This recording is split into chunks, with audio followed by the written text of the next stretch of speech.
Welcome everybody to this panel discussion that we've put together for you tonight. What I wanted to do to start off is just to introduce our panel members in a little bit more detail so that you know the kinds of things that you can ask them and the kinds of curly questions they might be able to answer for you. So firstly, I'd like to introduce Tamara Winikoff, who's right here. She is the Executive Director of the National Association of Visual Arts, NAVA. This is a peak body that represents the professional interests of Australian visual and media arts, crafts and design sector.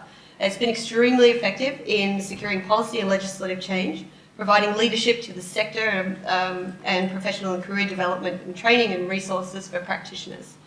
Tamara has been involved in the arts industry for 30 years. She's well known in Australia as a cultural commentator, an advocate and a senior arts manager. She's spoken and written extensively about cultural and design issues. For her work, she's been awarded the Australia Council for the Arts, Visual Arts and Craft Emeritus Medal in 2004 and the Medal of the Order of Australia in 2014. Originally, Tamara was actually an architect, and she's worked intermittently as a dig architect on archaeological excavations in the Middle East. At times, she's also been an academic in England and Australia and has sustained a lifelong commitment to the arts. In the past, undertaking work undertaking work as a graphic and theatre designer, printmaker, photographer, and filmmaker. Come on, awesome! Yeah. You guys need to know how awesome these people are. Inga is the next one I'd like to introduce to you tonight. She's a General Manager of User Experience and Design at the Commonwealth Bank. She's originally from South Africa, and Inga's held senior roles in product management in Europe and Australia. She's also looked after the travel product at Yahoo Europe, which is where I met her back in about 2006 in London. She's looked after product at lastminute.com and held the Vice President of Product at Ticketmaster role. She has extensive experience in defining product strategy, implementation, product launches, optimization, and in multiple geographies. She works with cross-functional teams in very fast-moving and challenging environments, and CBA is definitely one of those. In her current role at CBA, she actually runs one of Australia's largest, if not the largest, user experience and design team, and has about 70 direct reports at the last count. That's many people. So welcome to Inga. Next to Inga, we have Elle. So Elle is a content strategist, a slightly different lens for the evening. Elle would say that she helps people untangle content and to shape and create meaningful communication interactions in the digital world. She's a very big advocate of reducing content and creating sustainable content plans. Elle runs Sydney's User Experience Book Club and the Content Strategy Meetup. She's very active. A regular speaker about user experience of content and content design at places like UX Australia. She's held knowledge management roles and content strategy roles at Virgin Mobile, Foxtel, Department of Education, Amnesty, Guide Dogs of New South Wales, and she was a radio producer at ABC as well. At the moment she's working at Atlassian, and she's focusing on improving the Atlassian help and support customer journey through content analysis and content experiments. I don't know what a content experiment is, but I'm interested to find out. And she's promoting the value of content throughout the organisation as a whole. So welcome to Elle, thank you. And lastly, but by no means least, John O'Callaghan, who's an urban planner, and he's the co-founder of Idea Bombing Sydney, which is a creative exchange committed to helping make awesome ideas happen.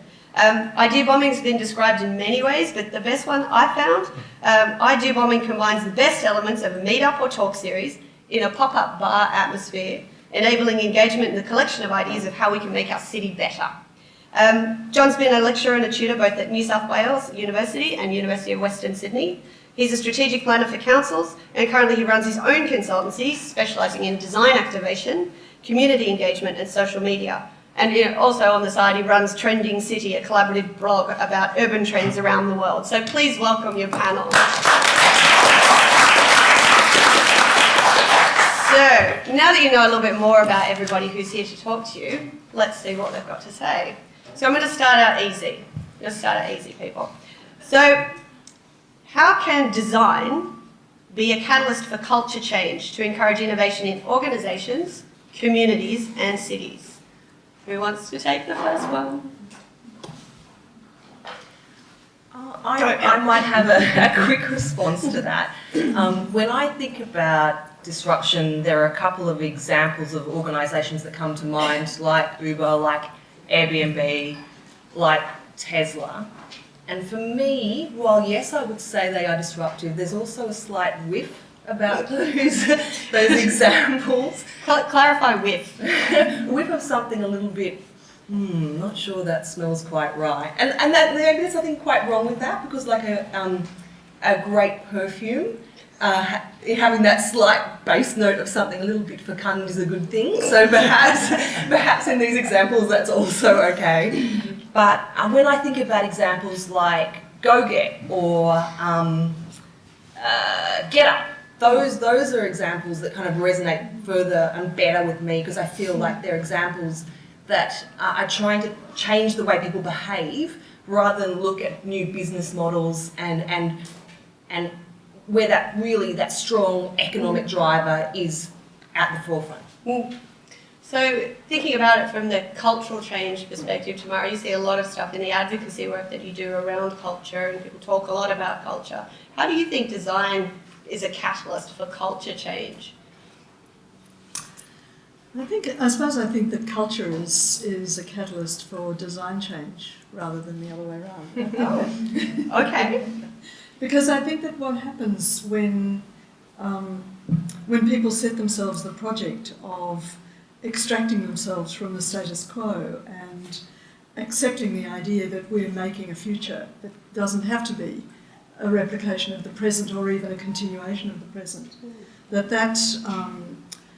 that project is one that brings about a freshness of attitude and a kind of reconsideration of what the meaning of life is. And I know that sounds big and heavy, wow. but I always remember, there are catalytic moments in one's own life that become a kind of metaphor.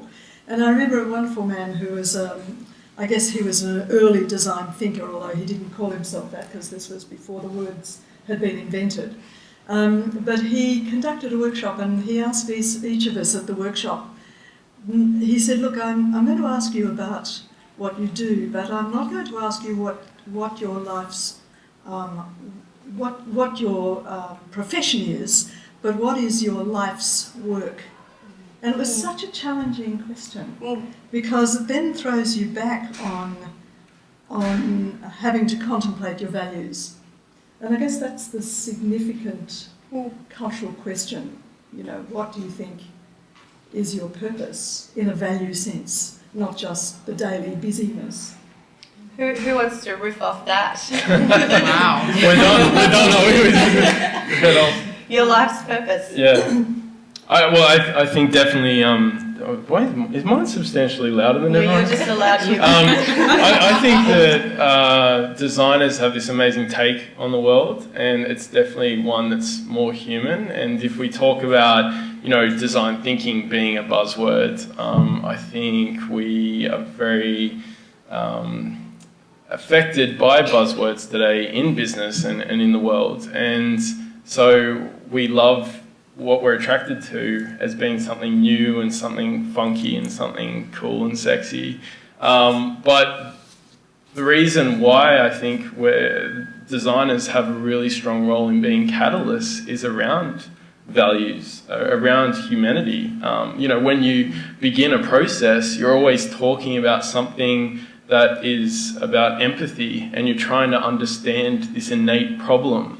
And so I can speak for probably the built environment, as Tamara could probably as well, but when we come across designers and true designers that are looking at this and catalysing change in the built environment, they're really trying to investigate these deeper questions, something that gets brushed over largely because of either political or economic influence. So I'd say that how designers are catalysts are really tapping into that human need for us to connect. And so, did you want to say something on that one? Because I've got another thing for you as well. And to riff off those points, I think designers are often seen as people who are slightly irreverent and not order takers. They're questioners, seekers. And when you put them in an organization of people who perhaps have a slightly more conservative outlook, you give everyone the license to question. And I think that's a catalyst for changing the way a larger organism thinks. You have the tricky line to walk of, sometimes artists have also been ostracized for being weird. So it's a fine line of giving people the license to be irreverent versus taking things a little bit too far in the environments, in a corporate environment, I would say.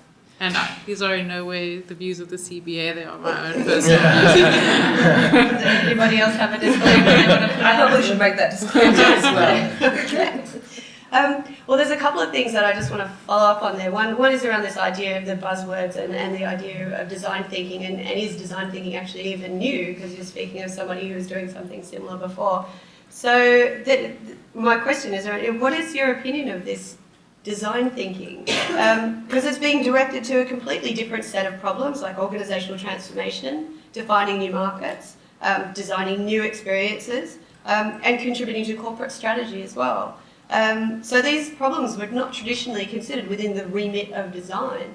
So, Inga, I'll come to you first on that one. So you have design thinking, there's a lot of it going on in CBA. So what's your opinion of this, in inverted commas, design thinking? So again, I think it allows the conversation to be around the customer in our context. It gives people the license to have a different conversation, and it's a very collaborative approach rather than a top-down or what we call the HIPPO, the highest paid person's opinion, which can often prevail. I think it changes, it gives you a forum, it changes the conversation. But I have to say the best example of the use of design thinking I've heard of in the last few years was at TEDx a couple of years ago, where there was a guy who's ex-Aussie military who used to be seconded to the White House, who's now helping communities where there's a high incidence of terror and design their own ways out of extremism. And I was just blown away that he was using design thinking for that and getting communities to collaborate their way out of a problem.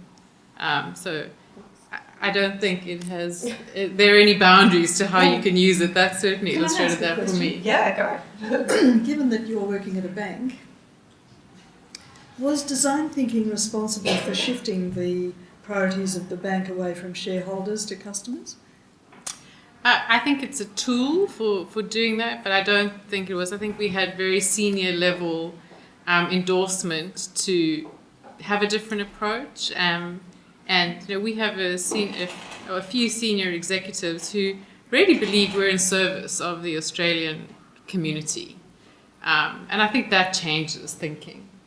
Yeah, absolutely. Radically. So what about you, Al, in your experience of design thinking? Look, I am by no means an expert in design thinking, but it is something I'm interested in, and I have many friends who are experts in that space. I wonder if, and so many of the concepts behind the methodology or the philosophy I think are really, really fabulous and amazing, but I wonder if there's somewhat a sense of the emperor's new clothes about some of the ideas and techniques. I mean, you see these kind of, when you start seeing Gartner squares and business magazines starting to craft articles, and that's been going on for about 4 or 5 years now, there becomes perhaps this, people want to get on the bandwagon and they love these ideas, and I wonder whether people who really are entrenched in the methodologies and the ideas and are real experts in it perhaps are a little bit frustrated about this willy-nilly application of design thinking into spaces. And I mean, it's interesting, isn't it? Because perhaps it's like pop philosophy. Yes, it's not in its purest form, but it still has. There's some benefit to having this discussion in a way that's not this is the absolute way that someone in particular determines that design thinking should be applied and understood. But I guess there is a bit of a tension between those two things in my mind. What about in the... sorry. Well, I was just thinking that it's when you use a kind of blanket term like design thinking, it covers a huge spectrum of things, and in the end, I guess it's going to be the result that you might get and the quality of the application would depend on how good the design thinking person who is doing the work was. The facilitator. And they're not Great. necessarily all equally good. Agreed. You know, so it's not going to be the miracle pill, but giving ourselves, using that lever to give ourselves the permission to ask difficult questions, I think always has to be productive, because the worst enemy of life is complacency. And so we really need those provocateurs, if they call themselves design thinkers, or in my case, artists. But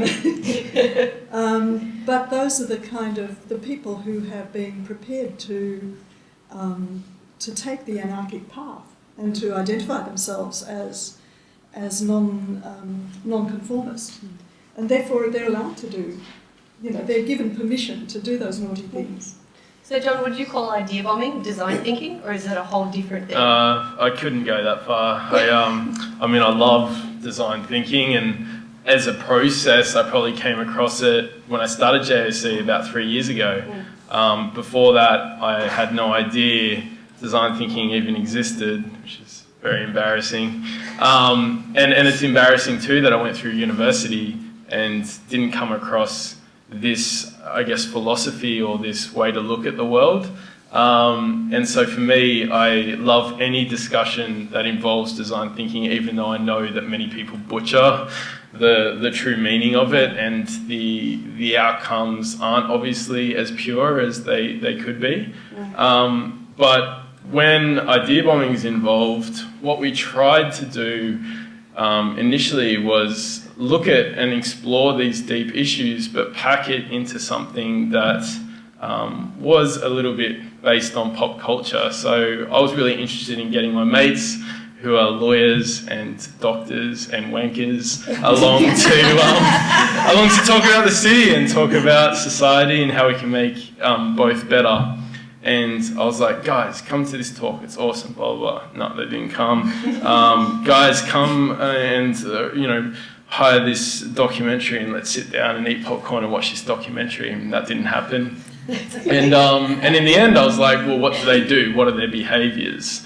And this is something I think designers are really great at, tapping into human behaviour and unlocking the knowledge either by, encouraging behaviour change in different ways or making it easier for people to do things.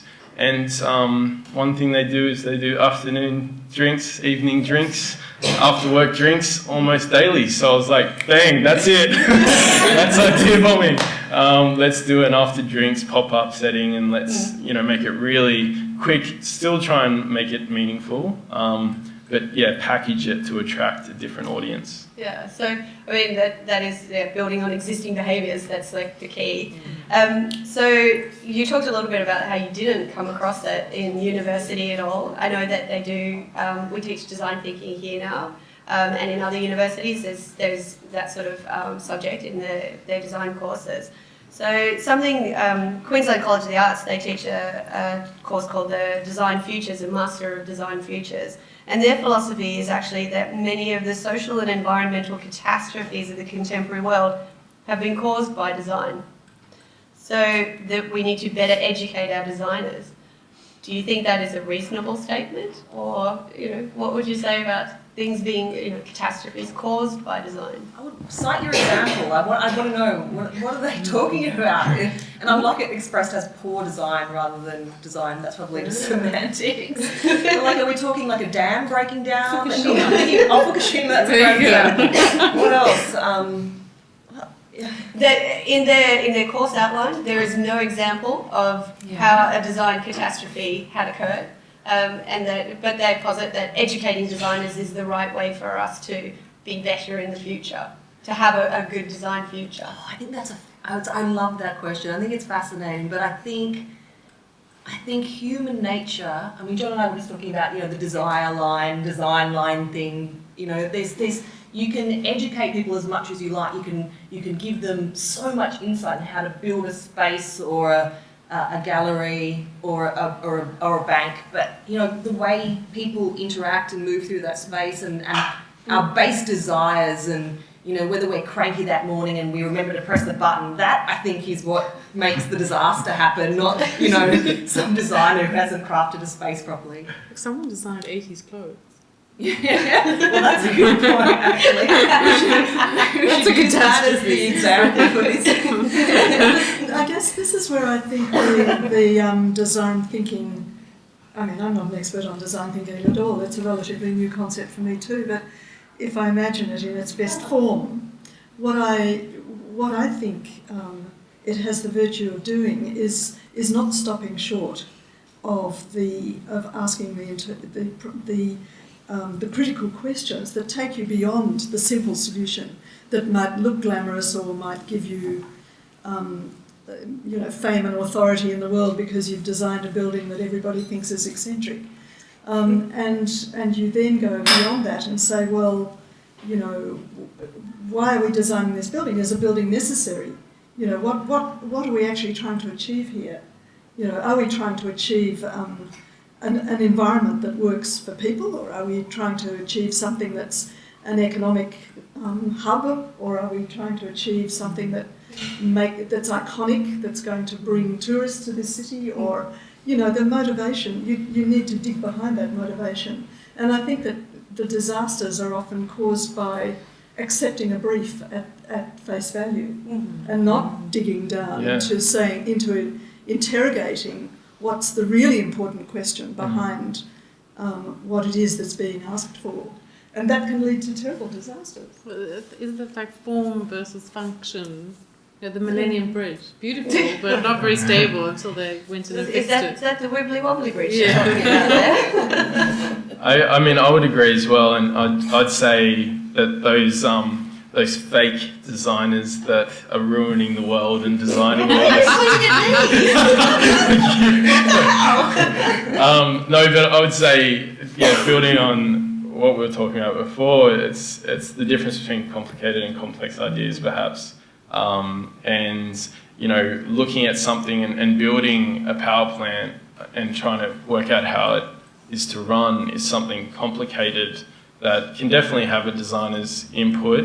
But the complex issue around, how do we make it sustainable, or how do we even go about building this thing in the first place? I think that is almost like the ultimate designer, like that would raise up a whole heap of other questions around, well, is this the right path? Can we go around it in a different way? And in that capacity, perhaps avoid those catastrophes, perhaps? Does design belong in this kind of ethical or political or social agenda? Yes, the short answer to that is yes, absolutely. Yes, why, Elle? Because it allows us to unpack and think about problems in a way that is less discrete, so in tiny little unconnected chunks. It forces us to take a systems thinking. That's kind of an old-fashioned idea, but I love it. As an information architect and as a content strategist, I love that idea of thinking, how do these pieces fit together? What are the flows? What are the process and the context and the people flows, and what are the physical attributes between these spaces? And I think designers are uniquely placed to have those conversations and to draw people together. And it's a really interesting idea, coming back to this concept of service design, and I love, Tamara, your idea about the designer, unpicking and delving and pushing and trying to solve problems. But I think there's an element of power around that. I just heard Dave Gray, who's author of gamification and was talking about culture mapping at a conference recently, talking about just this thing and saying, look, it's all very well coming into an organisation and realising there's this particular element that's just not working. I'm fabulous. I'm this designer. I've done my post-it notes. I've done my research. I've gone and talked to some stakeholders, and I now know that this bit is the bit that's fucked. And if we fix that, then it's all going to be solved. But what happens if, and he puts it so eloquently, what happens if that person is someone is actually a person, an individual who's entrenched in the organisation, or there's a huge financial investment in that particular element. There's a power dynamic that needs to be investigated, is as well as this inquiry and as well as using these techniques that we might as designers. And that's why I'm thinking more and more that our ability to engage with people as human beings and understand how people work and the psychology of other human beings is more and more important for us as designers and as content strategists. Look, sorry, Yeah, if no, I go can for it. continue. You're the panel. I think that that's one of the most critical issues that we all face when we're trying to be potent in the world is coming up against how you manage power and how you manipulate the people who hold power. And that's certainly one of the things that I've had to learn across my life as a lobbyist and as an advocate. And that process of trying to change the mind or open the mind of key decision makers is often one of the major jobs that anybody, but let's say a designer, has to achieve, because almost without exception, the idea that the designer would come up with, if it was a good idea, would be challenging and would be asking a decision maker to think differently. And so one of the skills that I think people who are learning how to be design thinkers or who are learning anything in the world is how you manipulate those people who hold the power. Now, I'm going to go to Inga on this. A lot of the times when I've been in, assisting the bank, I hear many no's from people. No, because compliance. No, because this reason here. No, because that reason there. And I know that Inga, in your role, you do a lot of gentle challenging, and sometimes not so gentle. So to Tamara's point about challenging the people and being as a designer, how do you find that in a big organisation? Yeah, it's challenging. I think the one advantage we have is that, we have people who can make things look beautiful and attractive, which is always enough to get people to stop for a second and give you the opportunity to get in there. So I think grabbing people's attention with something that is attractive and not what they're expecting to see is sometimes the gap you need. And I think then you have the opportunity to just say think about a bit of diversion thinking rather than just trying to converge on a solution right away. Often you have to do a little bit of preparation work to, the meeting before the meeting, to understand what someone's, or the group that you're appealing to, what is their motivation. So I think years ago, and unrelated to any work in design, I'm not a designer, I did a leadership course where they broke the whole population up into 4 groups and said, each one of us is motivated by one of these 4 things. So when you're not getting through to someone, just step back and think, who is this person, or what does this group represent, and what is motivating them? So I've got a last question on design thinking. This is the last one from design thinking, but it's from the floor. So design thinking is about facilitation, not being the smartest person in the room. Do you agree? 100%. Same here, because I'm never the smartest person in the room. Yes. I don't agree with that binary though. I don't think it's either one or the other. I think that manipulation or what was the word? Facilitation. Facilitation. Sorry. It depends on your facilitation style. Oh dear. Blown it. No, but facilitation is just one mechanism that you use to achieve an objective, and you use it to engage other people's intelligence and capacity for whatever, for helping each other, networking, collaborating, whatever the mechanism is. So I don't think that you necessarily don't have to be the smartest person in the room. You can, but be careful how you use your smarts.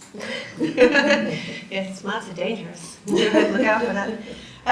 So I want to go to a different aspect of this one is towards you, John, because you have a lot of this.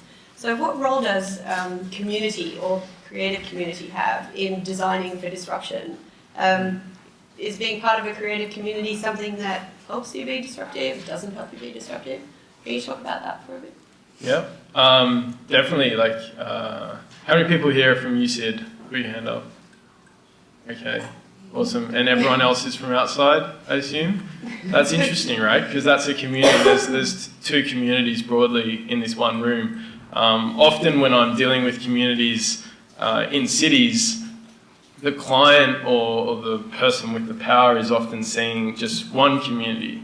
The truth is we have many communities within one space. We also have many identities in ourselves depending on that place. So all you guys here right now, your identity is that you're engaged listeners, perhaps, or doodling, and we're the lucky few that are up the front talking to you guys, and they're our identities. When we walk outside this space, our identities are completely different. You're a mother, you're a father, you're a brother, you're a sister. When you go into another place, you're a completely different identity. And in each one of those, am I going into this too deep? But in each one of those, it's getting quite esoteric, but I'm interested. in each of those places, you all form a collective. You all have shared values. So even though we have two communities here, your values that are part of your core identity have brought you here tonight. So you, us collectively, are an identity and a community. And so when we're looking at community and design, which is... That's the question. I knew you'd get there. The truth is that we have great capacity as designers to influence communities beyond what we do on a day-to-day basis, which, if that's your identity at that time as a designer, that's why I was talking about before with Idea Bombing Sydney. You know, as an urban planner, I'm meant to be all about the livability of the city, and I'm not meant to just be like, top-down view, let's build some roads this way. And so I really wanted to engage a discussion with my mates about that and get away from footy, and no, footy's great, and and talk about these issues. And so I think in terms of a creative community, I would challenge everyone to be, I know it was mentioned before by Leon, but be entrepreneurs and be provocateurs. And I think there's definitely a space for both. You can go about both very differently, and you can get really great outcomes from both. An entrepreneur, I think, you know, in the built environment, I wish that there was more young 20, 30-somethings that were coming up with apps about livable cities, or that were coming up with apps that were designing better garbage bins, or coming up with apps blah, blah, blah, but it's not happening. And so I think designers are influencing a change in attitude in the built environment. So going back to what we were talking about before in terms of power, and I'm going on and on and on, but in terms of power, there's really two responses to power, and one is about resistance, both about resistance, but one's about overt resistance, and the other one's about everyday resistance. And I think this kind of buzzword of design thinking and this attitude around design and valuing design is an everyday form of resistance to power that we're seeing as problems in our society. So I think it's a massive opportunity. I've got a question specifically for you tomorrow about something separate to communities. So this one's from the floor as well. What differentiates art and design? Look, I think that those sorts of questions, I think, are impossible to answer, because they're very... Because, you know, it's a matter of how you interpret the meaning of those words. And I think that if I was to give you a simple answer, I'd say that design is art that's commissioned. So... I like it. But I think that, again, to try to sort of to give a stereotypical answer, the art project is really about people's realising their personal objectives. Whereas design, in a sense, is realising an intention where the parameters are claimed by others. So, going on a different angle, what about design and young people?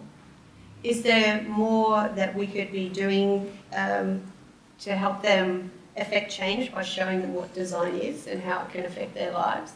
should we do more education in kindergarten around design and not so much just the figure painting in high school, in universities? What about young people? Where does design and disruption come into play with young people? Is that a question? It's a question for Everybody. whoever wants to pick that one up. Yeah. I mean, Inga's got a new baby.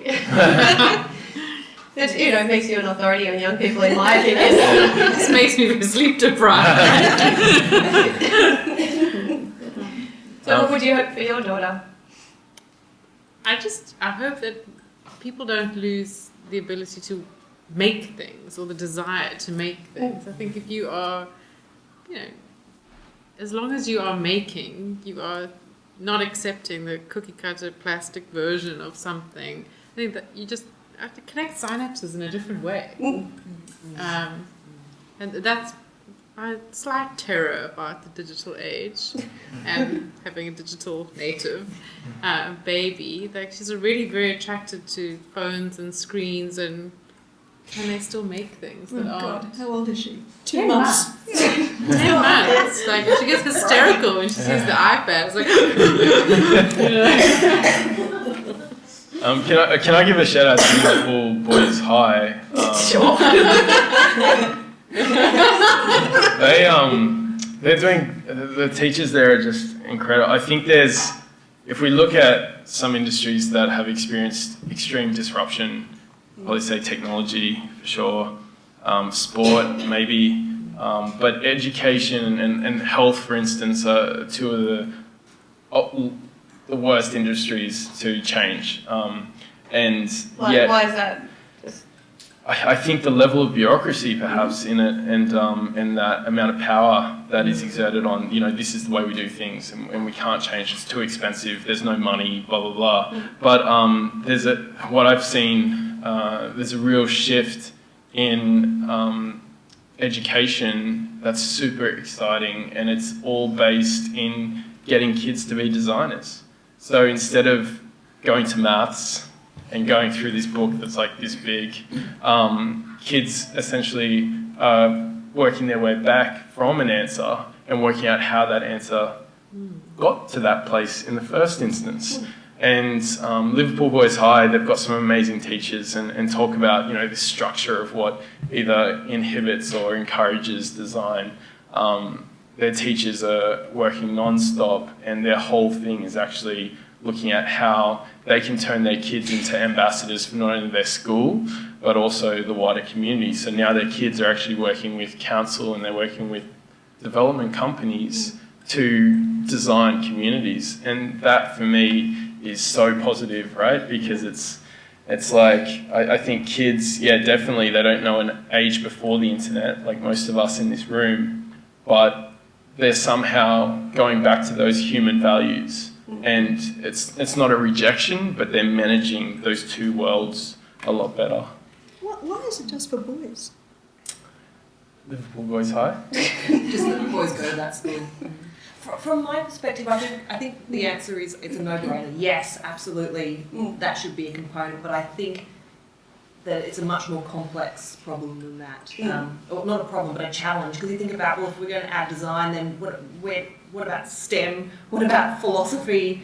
All props to teachers, all props to people who are writing curriculum. I think it's an incredibly challenging task a lot of the time, a thankless task a lot of the time, and I think there's lots of opportunities for change, but I think it's incredibly complex to think, well, if we bring in something, what has to come out?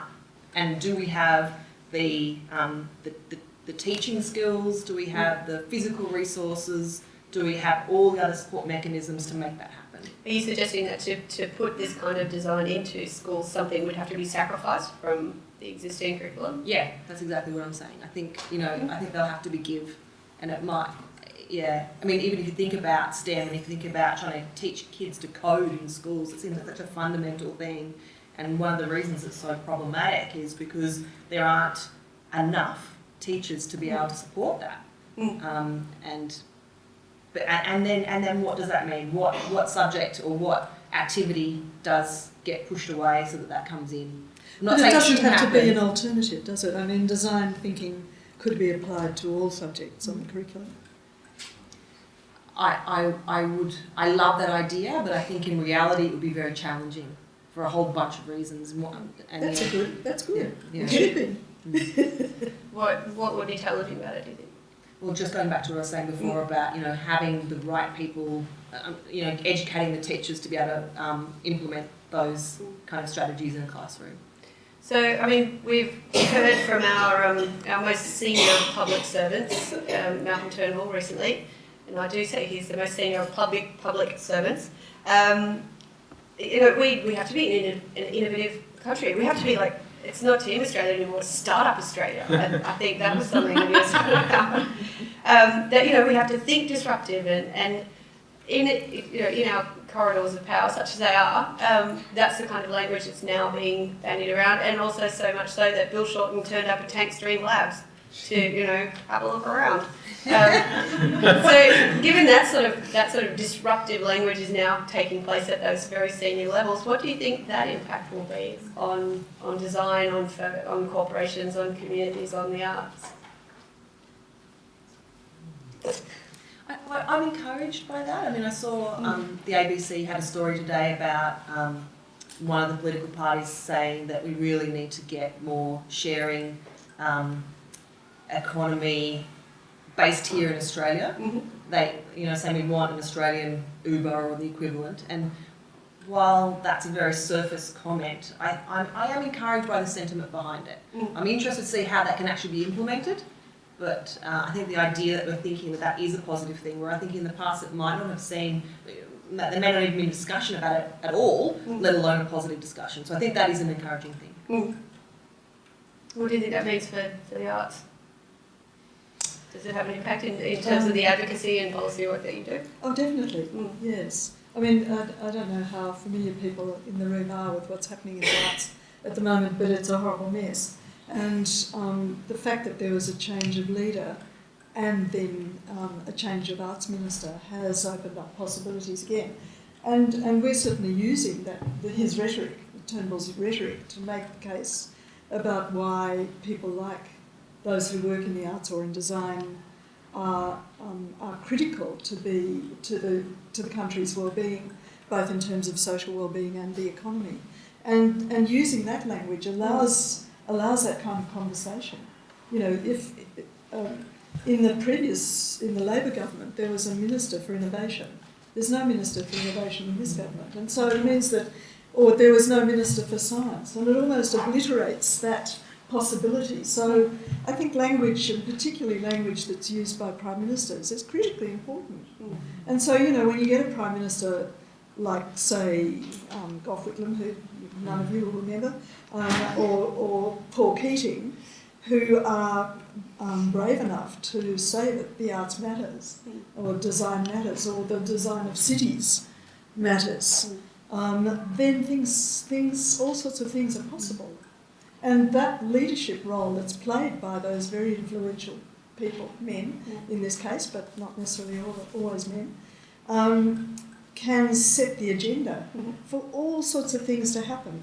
I mean, the other thing, of course, is when those words appear, you can interpret them the way you want and use your design skills to say, well, actually, Prime Minister or Minister, I know that you've used that word agility, and what I can see that agility could mean is this and this. And you start to... You're a master. But I mean, I was going to go back to your comments about power, John, because you were saying, you were talking about power as if it needed to be resisted, as though that was the only thing that we could do. But I think that power also can be captured. Is it kung fu? Where you take the power of the attack and turn it into your defence? Exactly, that's it. I was just thinking about Kanye. So I think it's an encouraging topic, but I have a slight fear that it's all just about generating revenue, which is a wonderful thing.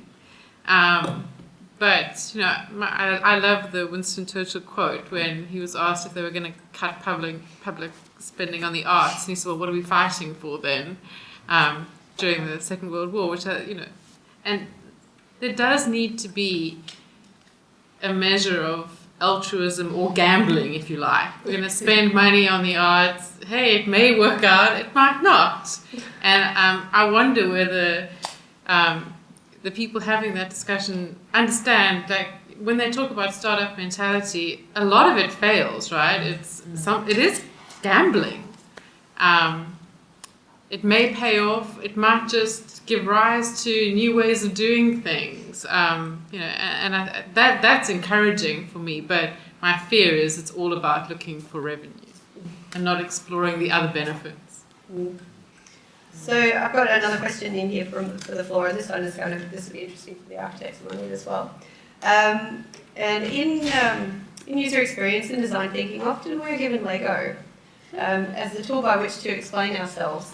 It's a thing. It's called Lego Serious Play. It's a thing. So the question from the floor is, if Lego sets were banned and only basic blocks were available, would we foster better thinkers and designers? If all we had were the basic blocks. Well, is that a question about constraints? Nodules. Okay. Nodules. Reparations. Well, is that a question about constraints? Because if it is, then I would say that constraints are incredibly useful in terms of focusing energy. But in saying that, I do love personally the idea of pulling those restraints aside and having a much more free form expression of any idea or thing. I suppose it depends what you're trying to do with them, doesn't it? If you're trying to make a marshmallow pie, then neither of those are going to be very useful. So, yeah, I guess it's... each of those mediums has its limits. And I guess if I was trying to explore an idea, it depends. But if it was an idea that needed unpacking, I don't know that I'd be using either of those tools to do it. What would you use? I'd probably use a pencil and paper to start with. Yeah. Not Play-Doh? Yeah, Play-Doh, anything that doesn't have those kinds of quite seriously strict limitations. Yeah, we use a lot of post-it notes in the design field, and somebody, when I was in San Francisco recently, said post-it notes are squares, which means they want to be in rows and they want to be in columns, which makes you perhaps create relationships that don't actually exist. So by the nature of the tools that we use to design, we could be coming up with things that aren't necessarily quite accurate. So just going back to perhaps a little bit more on the whole concept of startup and disruption, there's a quote that I read today which was that not taking risks is the riskiest thing that you can do today. Risk is not a four-letter word, it's the necessity to create great quality products. So how does risk and taking risks apply to design? I feel like that's way too risky to possibly try. Well, so risk is a four-letter word in the bank. Yeah, I mean, many things in the bank are because of risk. Yeah, but if you challenge risk and you can show benefit, risk appetite changes. In what way? People manage risk based on precedent. We classify risk because of what has happened before. But if you can prove that you can mediate or not create the same chaos that led to the risk threshold, it moves. That's interesting. There's an idea of containing risk as well, I think, to what degree is this activity or process or person going to potentially have a detrimental effect, or is there a space that we can kind of segment where we can be risky knowing that it's not going to affect our base. So I think, and I guess, fundamental this idea that, older, more established organisations will be more risk averse than newer, more flexible organisations. That may be true, is it? Maybe not true. That may be something that we can discuss. But I don't know. I'm interested in that idea of is it true risk or is it contained, mitigated risk within a certain parameter that allows you to experiment but actually isn't going to have catastrophic ramifications. Can I tell a story? Sure. It just makes me think about something that actually happened that was quite a risky scenario in my experience, where the government was just about to bring in quite draconian anti-terrorism legislation. This was the first time around. We're getting it the second time around now. And that legislation was being, the bill was being passed through Parliament. And I was approached by, or our organisation was approached by Adam Cullen. I don't know whether you know Adam Cullen's work, but it was kind of in-your-face sort of work. And he said, he and his girlfriend wanted to do a performance which was creating a bomb. Mm. And they wanted to find a gallery that would allow them to do this work. And the purpose of creating the bomb was that he was trying to demonstrate how all of the methods and ingredients for making a bomb were readily available to anybody in the community. Mm. And so the double risk, it was a double risk in a way, because he was doing something that was potentially very dangerous in a space with a lot of people. And he was also potentially breaking the law. Mm. But I knew that law actually hadn't been enacted yet, so I said, you've got a 1-week window of opportunity. And he did it. Which gallery took this on? MCA. Really? Yeah. Wow. So that's risky. So what kind of risk does that fall under in your categorisation of risk there? Is that like a mitigating risk, or it's like a catastrophic risk?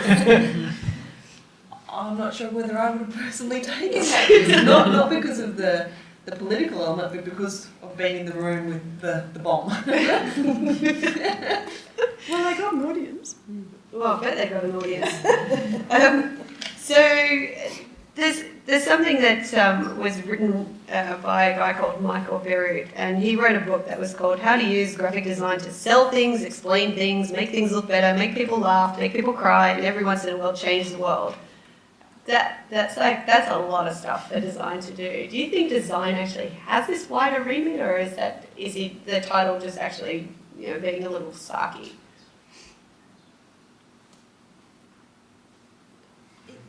I think in the same way we're talking about education and we're talking about business and politics, then I love that book. I think he has a really fun time demonstrating how particular principles can be quite fabulous and quite Machiavellian and be really a great way to communicate all at the same time. And I'm probably converted or biased by my exposure to the book, and I think he does it. So I think yes, absolutely, it can be done. Yeah, I'm reading a book at the moment, and you guys might have seen him at FODI by Martin Ford, talking about how robots are going to change the world. And it's both extremely exciting and terrifying at the same time, and it's this weird, every page that I turn, it's this weird mix of feelings. But how that then relates to designers, I think, is going back to that idea of complicated versus complex. Even if robots all of a sudden can pop up in council and my job's redundant, I think that designers will always be able to achieve things that a robot can't. And so that goes and speaks to this book in the fact that, design, while it innately has a process that is really critical to having those really great outcomes, it's a broad church, and there's heaps of people that would call themselves designers but rarely do some work that's similar to each other. And so I think it's going back to things that we're talking about right at the start, pushing boundaries and thinking outside the box, these putting connections and dots together that wouldn't otherwise naturally form. And so I think designers shouldn't be worried about robots. Okay. The thing about designers, and forgive me for referring to artists all the time, but that's my natural hunting ground. But people who choose this path as a career have actually chosen an anarchic position. And so they have permission. They have permission from society to be doing something that's different and interrogative and exploratory and so on. So I think that there aren't any limits on what artists and designers can do because they're allowed.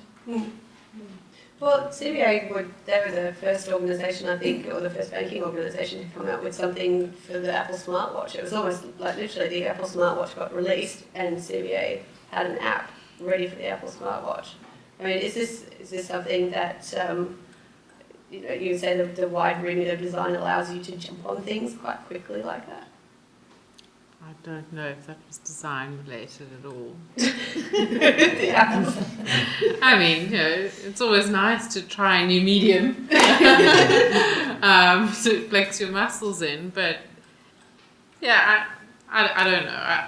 I think often new channels is again very focused on, in a corporate way, gaining market share, having a tech halo. I don't think it's necessarily we created a thing of beauty or perfect utility. First mover advantage and all that. Because you did have a go, you had it. Yeah, well, we had a go. Did anybody here have the Apple smartwatch? CBA app on it? But actually, ComSec, the trading arm, had an app out a day before us on the smartwatch, which they like to tell us. So internal competition as well. So talking about that, the anarchy of it, and we're talking about design as disruption. So, the idea of creative anarchy is about throwing design caution to the winds and breaking design rules. Do you think as being a creative anarchist, you actually can successfully challenge the status quo, or does that just create chaos? So much of the time I am challenging on things that are so mundane and so little, and there's no element of innovation to them. It's just like, I really need you to take a content first approach. This is why it's important. And the next day, I really still need you to take a content first approach. And on the next day, this is why the content first approach is going to be really awesome for you. And it feels like there's an incremental, small, kind of relentless push that for me is more substantive than some, big pie in the sky kind of, transformative application of that idea. How do you do micro disruption then? It sounds like micro disruption. It's kind of force of personality, being relentless, trying to manage my own impatience. Try and look for examples that resonate. Try to have conversations with really fabulous people and learn from them really great techniques. Experiment. Be honest about things that don't work. So if we use the arts as an example, you don't create a new art movement every time you do something, right? Some people work in one movement for their whole life, and then other people say, screw that shit, postmodernism. So I think different horses for different horses. Some people are good at perfecting things and a model, and then someone else comes along and blows it out of the water. And I think developers are the new designers, and they like to tell us that every day. They're like, my God, you're boring. And how many times do we have to draw? Just let me write the code and we'll see if it works. So I think we're all going to be seriously challenged, by people who... Robots can replace coders. No, they can't. Those robots that keep coming up. Look, I think definitely it's an interesting space because you've kind of got people that are really trying to push boundaries, and then you've got people that are just really happy to, do their little bit and do it every day and do it well or do it good. Make it a little bit more perfect. Yeah. So I think is it going back to a learning curve and inflection point, and when something becomes critically acceptable, or I don't know, it's there's something interesting in that. But it sounds like from what you're saying that developers are challenging the designers. Now that design seems to have this broad church, as you put it, do you think that people from outside of that are going to start poking at it and going, well, this is what you should be doing and this is what you should be doing? And how would you manage that if that's the case? Well, I think engineers have always been challenging design. They've probably been doing design in a lot of places before designers came into those, places. They were the ones who were making decisions about user interface. They were the one who were making decisions about prioritisation, all the kind of things that we would classify as design. I think there's probably a lot more harmonious relationship than we sometimes acknowledge. There's a lot. I think there's this false sense of tension between these two groups. So I think more and more they're working better and better together, and they're learning more about what each other needs. Actually fighting for the same resource budget. I think that sounds like a really good place to leave it on. That we need to continue to push the boundaries and take people along for the journey. So would you join me in thanking our panelists tonight?